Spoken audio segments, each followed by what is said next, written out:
Welcome to Fight Like a Girl. The purpose of this project is to create a wearable canvas for the artist's interpretation of the women's fight with cancer. Each one of the original creations you're about to see walk the runway will be available for silent auction immediately following the show. Ovarian cancer is 90% curable when diagnosed within stage 1, but less than 20% of cases are diagnosed within stage 1. Early detection is the key to surviving cancer. Please visit the SONO information area should you have any questions. Awareness and knowledge will help to save lives. And now join us in cheering on these female fighters as their stories come to life on the stage before you.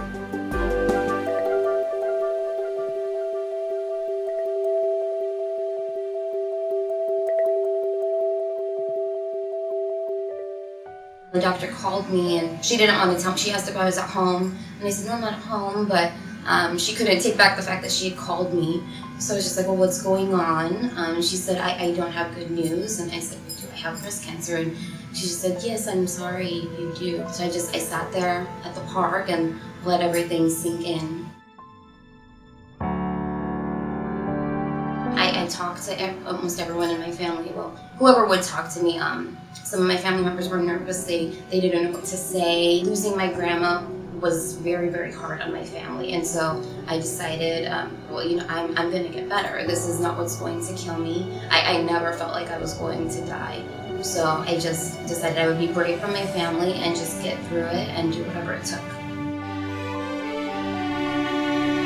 My husband, he passed away in 2008. I was diagnosed in 2011, so I was actually just really getting over losing him and putting my life back together.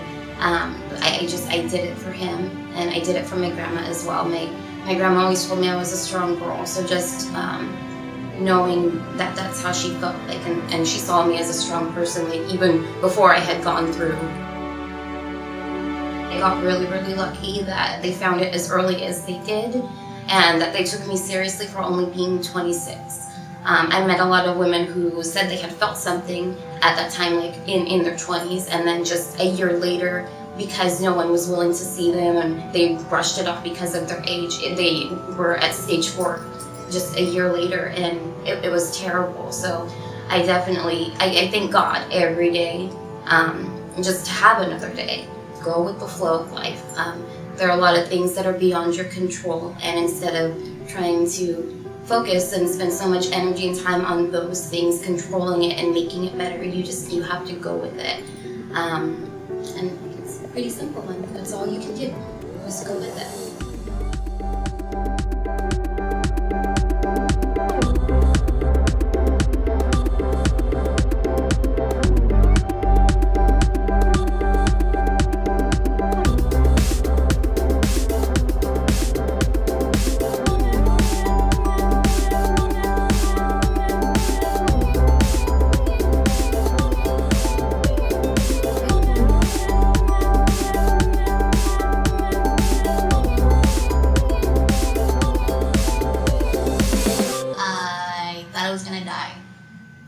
Scared to death and mad. I had been a vegetarian for years. I wasn't a smoker, I wasn't a drinker. I didn't abuse my body, and I was rewarded with cancer.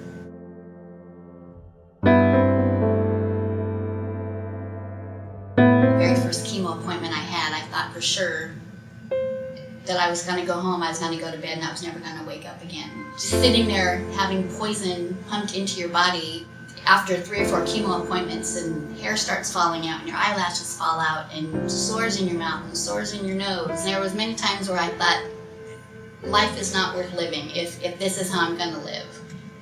I hate this. But then there was also times where I thought, I can do this, I can kick its ass, I'm going to fight like a girl, I've got too much to live for, and I did. And this is so corny, but the music of Jackson Browne got me through so much, and his words were just so inspiring to me. And right when I got sick, he released a song called I'm Alive, and there's just a line in there that would always ring in my head where he'd say, but those dreams are dead, but I'm alive. When you face mortality, my dreams just changed. And just the fact that I was alive was like the biggest dream I had. My doctor told me that I needed to stay home and, rest, and it was major surgery. Well, I got this opportunity to go to a Jackson Browne listening party, and nobody was going to keep me home from that. So I wound up going, and Jackson Browne walked up to me and said, "Hi, how are you?"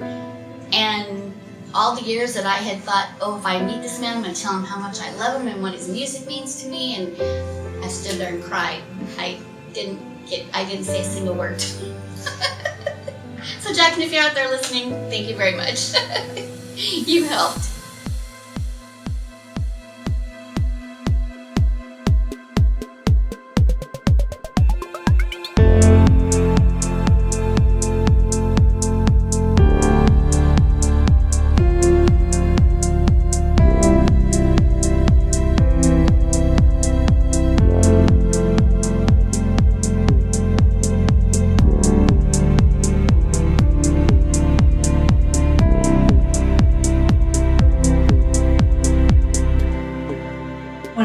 For the initial surgery, was nervous that it was going to be the same as my sister's. And when they came out and said it looked good, I thought, well, dodged a bullet there. So when they came back and said it was cancer, I was furious.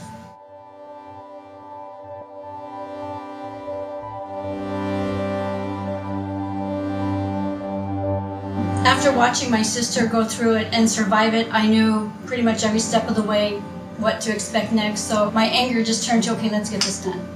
I had just had a baby. He was 6 months old. He was the fifth of my children. I had too many things to do. I was 43 years old. Didn't have time to sit in bed. I had to get this over with and continue my life. My mother and my sister were my own personal cheerleading team. I couldn't have asked for two better angels. They took time off of, they both worked. They took time off of work to come take care of my kids. Nobody had to miss a soccer practice, nobody had to miss a dance practice, nobody had to miss a dentist appointment. Life in my house went on as it had before, which I preferred that over sympathy, and none of it could have happened if my mom and sister weren't just so 100% heartfelt in there to take over for me. Every day is a gift. Every morning you wake up healthy, embrace it. I think that's probably the biggest change getting through this has given me. Just every morning I wake up and I know that I'm healthy and I can be there for my kids.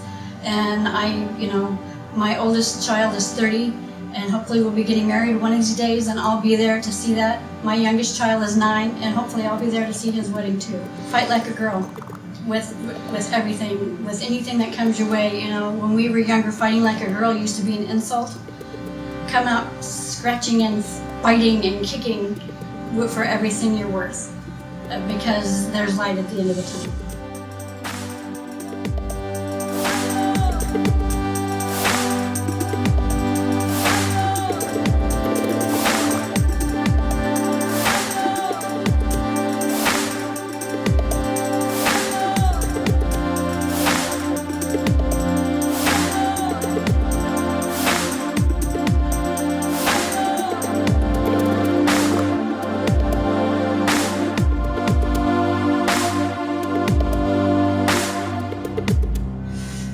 Total shock.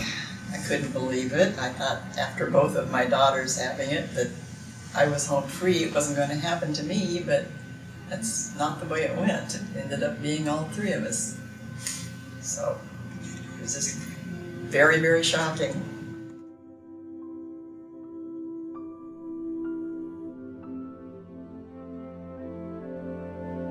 I got over the original shock pretty quickly once things started moving. It seems in the beginning everything goes so slowly. It just drags. It takes you forever to get an appointment and to get an approval and surgery, and it's like, let's just get this show on the road.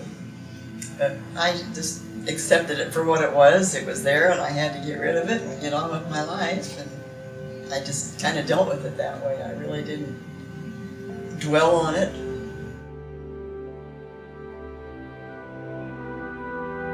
Take your time and think it out.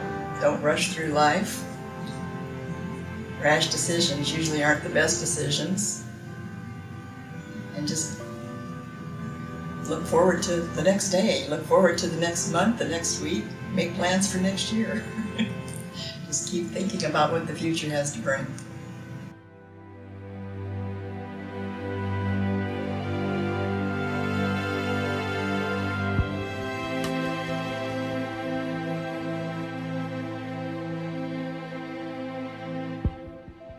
I have 3 beautiful granddaughters, and I don't want any of them to have to go through what my daughters and I went through. But that's where hope would be the strongest, is hope for a better medical world, an easier way to deal with all these horrid illnesses we're suffering through. I hope everybody's well, but that's probably an impossibility.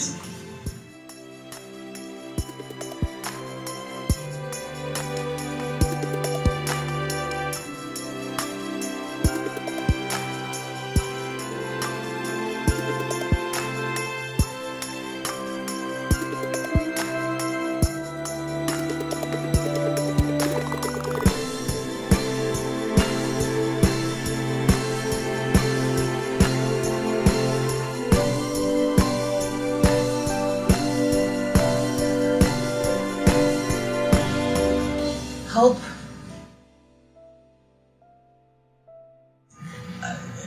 It's just kind of a religious thing for me. It's just, hope is really an important part of life. You have to have hope, else what have you got?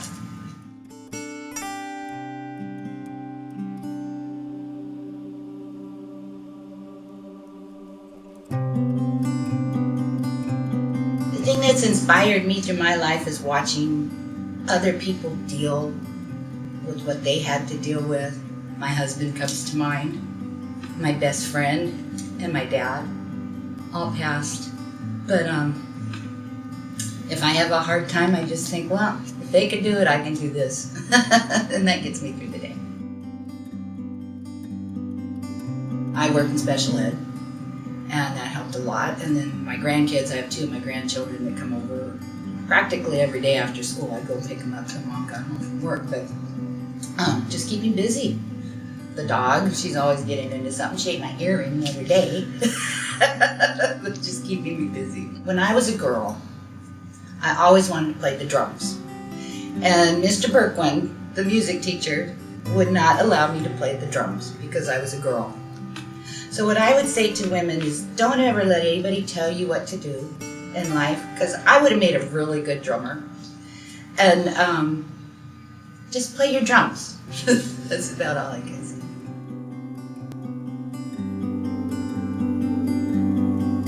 Cancer's so limited. It cannot cripple love. It cannot shatter hope. It cannot corrode faith. It cannot destroy peace. It cannot kill friendship. It cannot suppress memories. It cannot silence courage. It cannot invade the soul.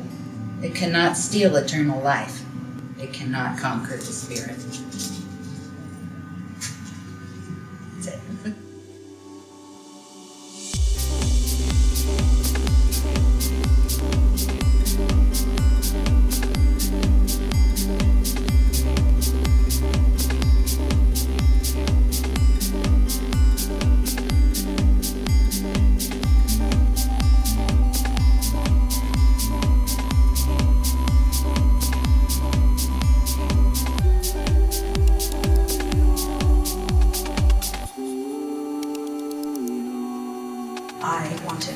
To use it for His glory. I didn't know how it was going to end out, and thought, okay, just use it for your glory, God.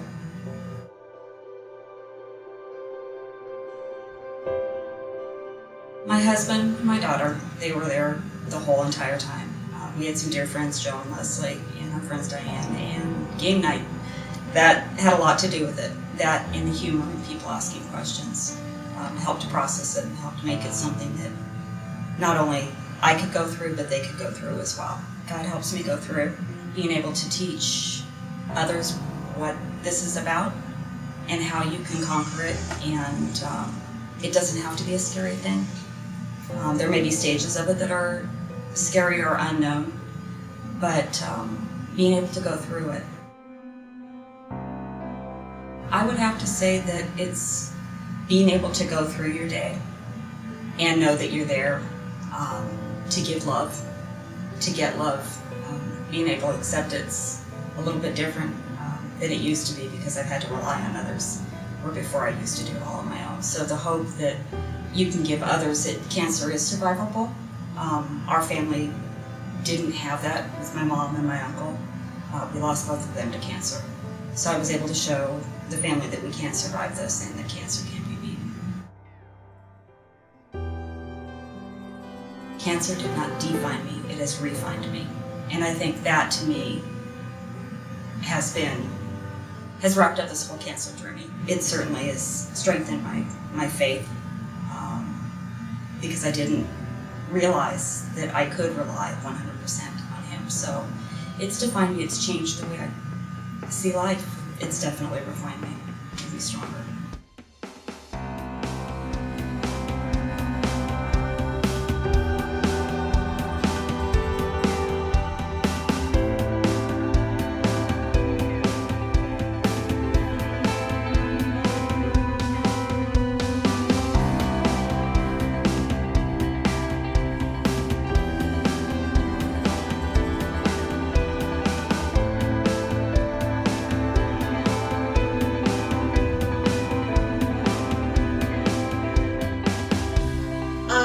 Felt fear of the unknown.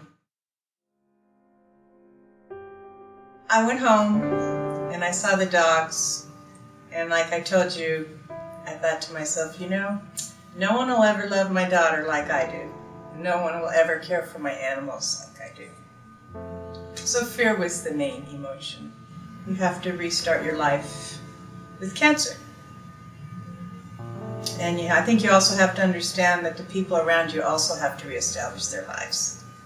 Your family, your friends, which is probably hard for them too. My daughter was instrumental in support. She changed her life for 8 months and came down and took care of me, which really made an amazing difference. I think that's why I'm as good as I'm doing, or as well as I am for what I have. And I think humor is important. I wake up every day and say this is going to be a great day. Living more for the day, appreciating more, and not blaming or pointing the finger of why your life is miserable. That's gone. Trust yourself. Self-educate. Read a lot. I think you just have to stay positive no matter what. I mean, even if you're not diagnosed with a disease or a major issue in your life, people still have problems. And some people's problems are magnified when, you know, they're really not a problem when you're in my situation, but it's all relative. Everybody is just as important with their issues as me.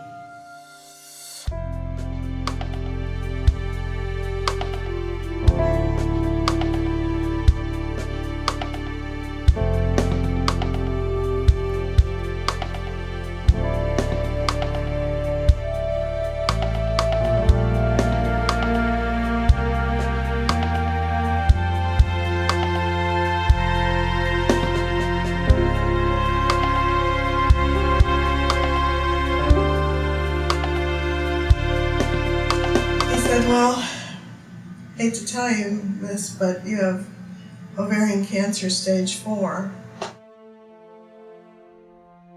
Stage 4 ovarian cancer. You know, I know that's a really bad prognosis. Maybe stage 1 or 2 they can usually do something with, but stage 4, it was tough to deal with. So once they started the chemo, within a week, they started to diminish. And I started thinking, I'm gonna beat this. I'm gonna beat this. I was lucky that the chemo worked as well as it did. So I'm gonna try not to cry.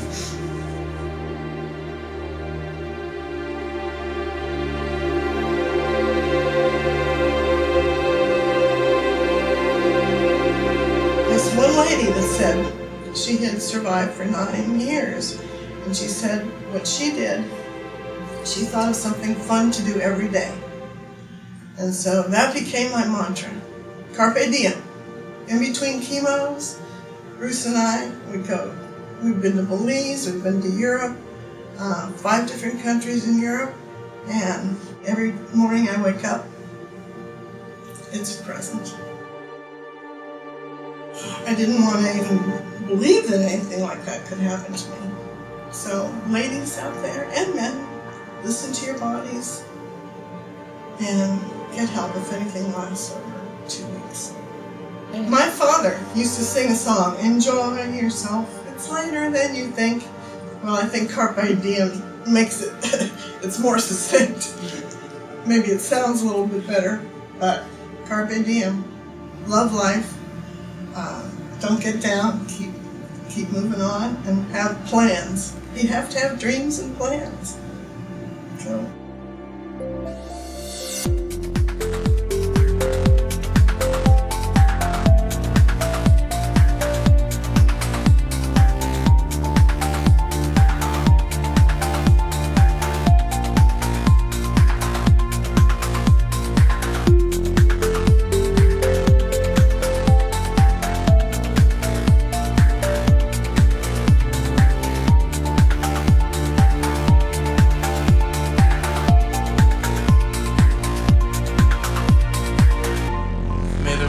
Rise to meet you. May the wind always be at your back. May the sun shine warm upon your face and rains fall softly on your fields. And until we meet again, may God hold you in the palm of his hand. May love and laughter light your days and warm your heart and home. May good and faithful friends be yours wherever you may roam. May peace and plenty bless your home with joy that long endures. May all life's passing seasons bring the best to you